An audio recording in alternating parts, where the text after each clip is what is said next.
to the Haunted Haulers podcast, a place where your hosts, Wendy and April, discuss the creepy things that lurk in the misty shadows of the Appalachian Hills. I am, as always, the mysterious voice in the walls. Hey everybody, I'm Wendy. And I'm April. Today's tale takes us back to the Olive Hill, Kentucky area, to the ghost town of Lawton, a town that has been mostly abandoned. Crumbling buildings of a bygone era still stand, serving as a snapshot into a distant past. Located there, you can find the Lawton limestone mine, originally opened in 1910. In 1917, the Tigert Limestone Company started an open-pit limestone mining operation. Eventually, miners began drawing limestone from the mountain that was the original site of the Lawton limestone mine. As the rock was brought forth from the mountain, a huge network of tunnels was created, with large openings to the mine cut into the side of the mountain itself. These mines were in operation until after World War II, at which time they were closed until the 1960s. In the 1960s, the mines were repurposed as a mushroom farm. The consistent cool temperatures of the tunnels, which range from 50 to 58 degrees, and the high humidity of nearly 85% created an ideal environment to grow the mushrooms. Additionally, the high ceilings and wide aisles of the tunnels made it easy to bring in the compost needed as a growing medium. There are still remnants of this operation today in the form of wooden boxes and pallets that can still be found inside. The mines were last used for this purpose in the 1980s and then sat empty and abandoned for decades. Like many abandoned places, this made them a popular spot for vandalism and other nefarious purposes. It has long been a hangout spot for teenagers, and the evidence of that is spray painted across the walls of the mines. Graffiti is present from the entrance of the mine and all throughout it. Mixed in with your everyday name tagging and professions of young love, profanity and vulgarity litter the cavern, as well as both religious and satanic iconography, including crosses, pentagrams, and the like. On February 7, 2004, the bodies of Gary and Cheryl Young were located about a quarter of a mile into the mines. The Grayson couple had been reported missing on January 16, 2004.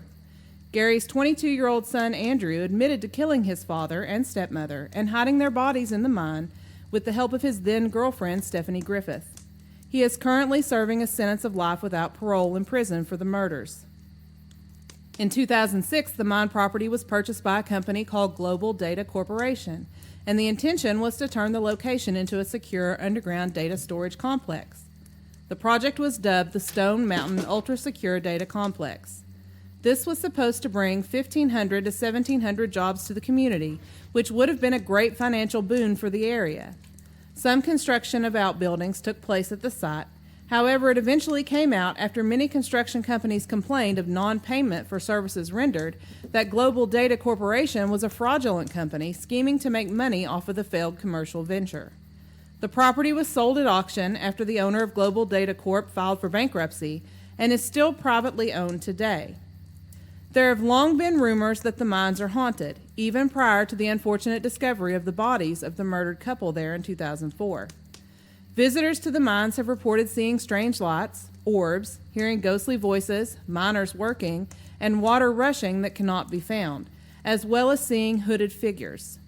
The place has also had a reputation for being a meeting area for satanic cults who have been rumored to practice rituals and sacrifices within the mines on an altar-like structure found there.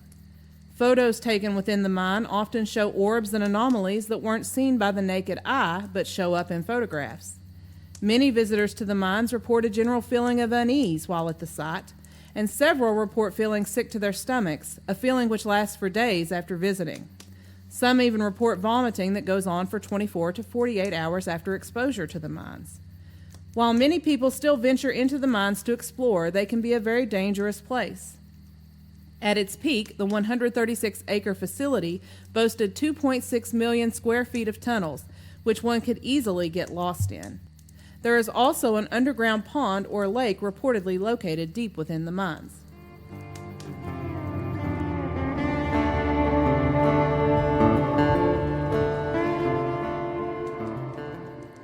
And now it's time for the breakdown. Where do we begin with this one?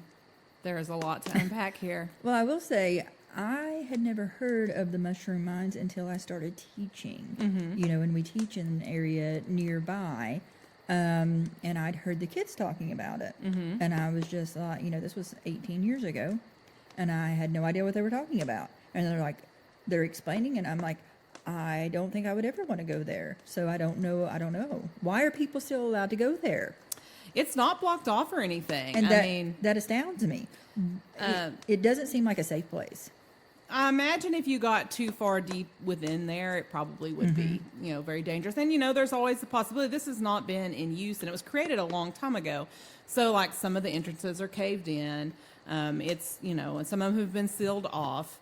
But, the majority of the entrances are still just wide open. You can just go right up there. You drive through the little abandoned ghost town, go up on the mountain, there you are. I don't understand it. I feel like if my child would say, I'm going to go here, I would say, no, I don't think you are.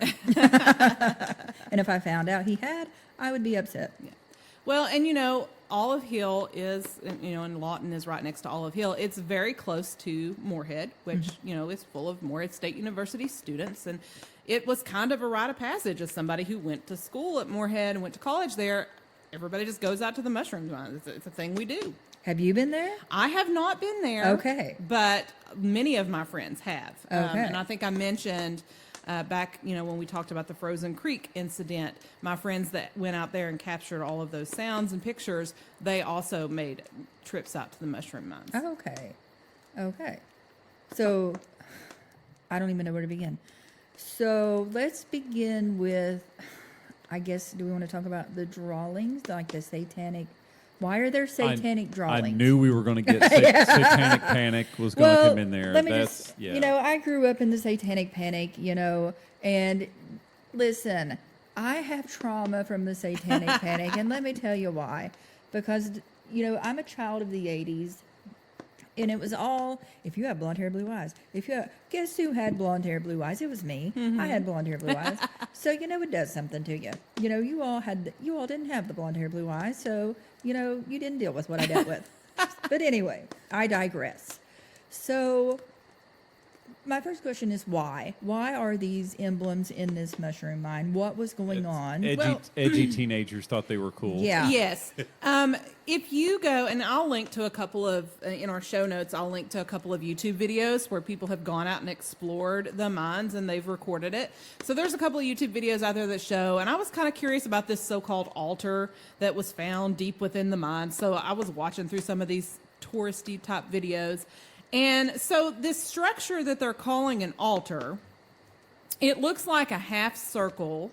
It's like almost like steps. There's like 3 steps, and then it's a flat area. It is not a huge area. It's not a very large area. Now there are like candles and stuff like that that's been left on this structure.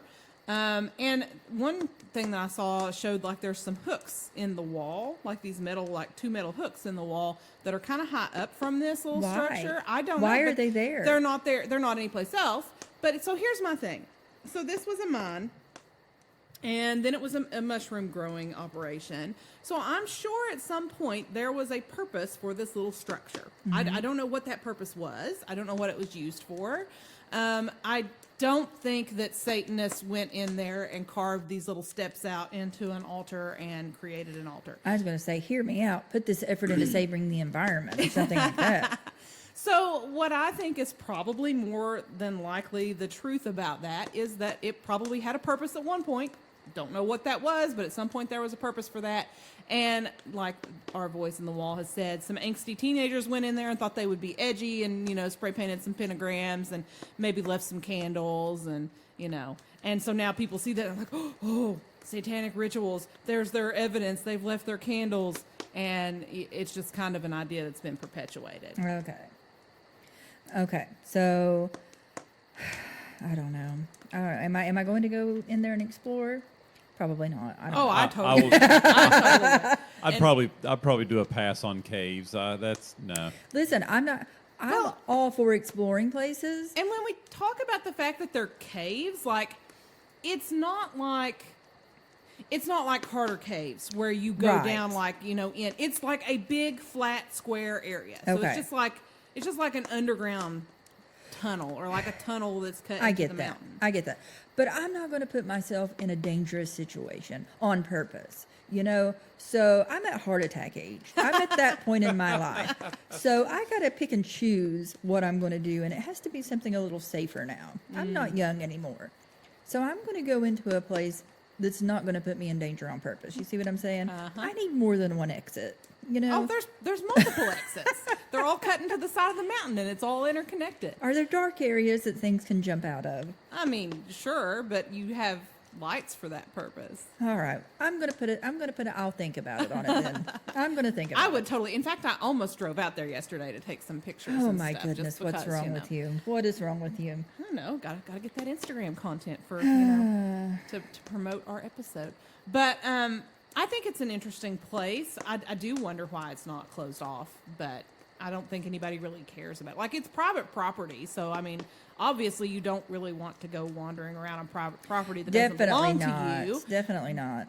But I mean, people do it anyway. Yeah. And like I said, you can find dozens of YouTube videos where people are like, oh, hey, let's go explore the mushroom mines today. And so they're out there that you can see.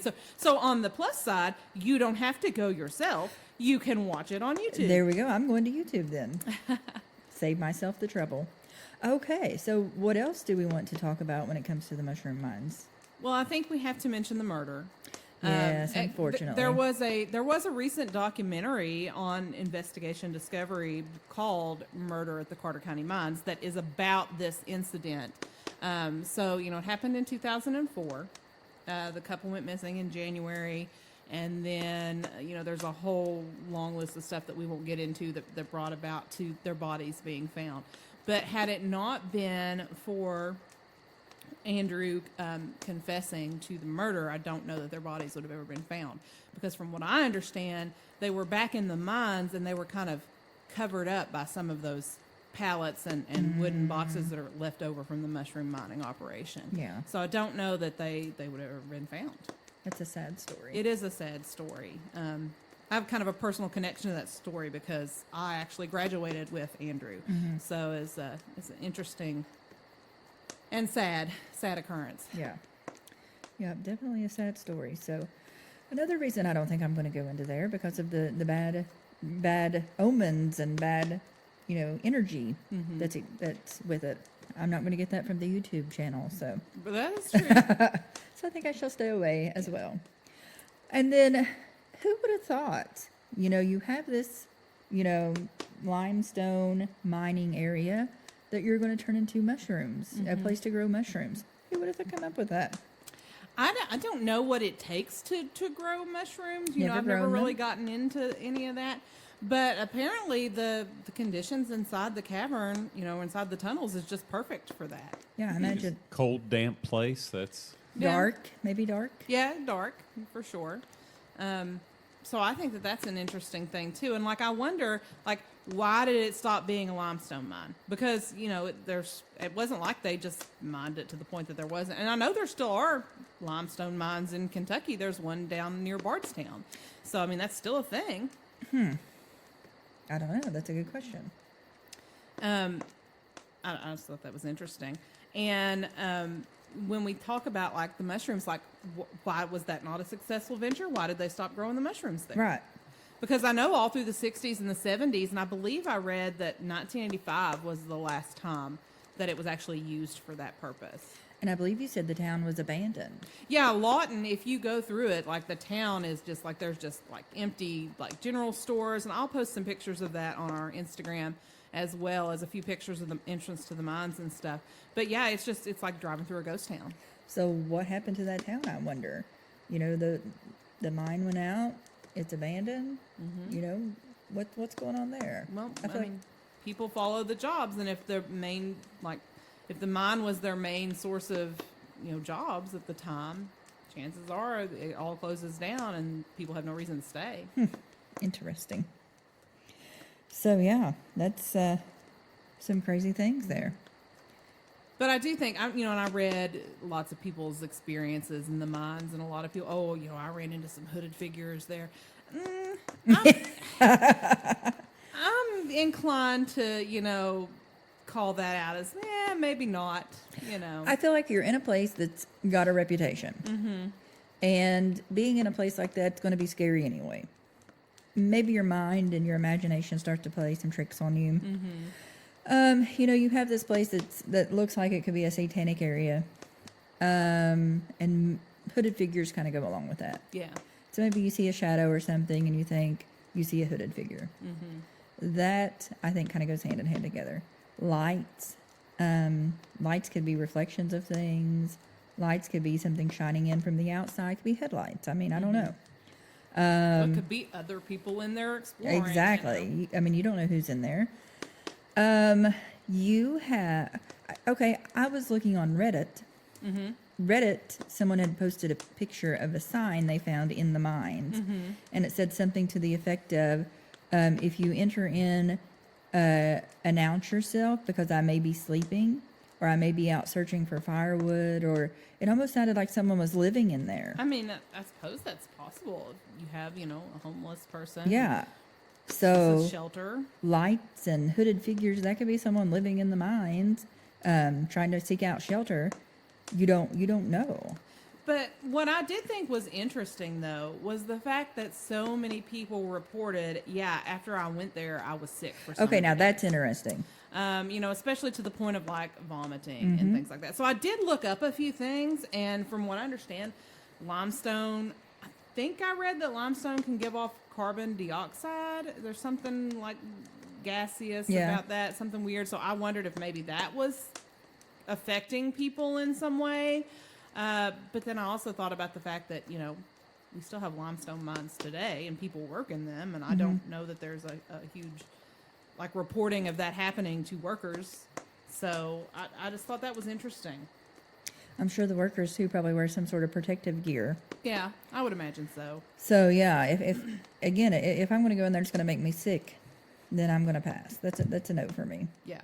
So I don't understand that, and I think you're right. I think them getting sick is not something paranormal. I think it's science. I think there's some sort of noxious gas or something that's coming out, and I think that's what's making them ill. I agree with that. So interesting place. I'm sure that a lot of our listeners have probably been to the mushroom Oh, mines. yeah. So we are very excited to hear some of your stories. For any of you out there listening who have been, definitely, you know, write in, let us know. Definitely. You can contact us on Facebook and Instagram at Haunted Hollers. You can also send us an email at hauntedhollers@gmail.com. And we also have a webpage, www.hauntedhollers.com. Until next time, listeners, beware of things lurking in the shadows.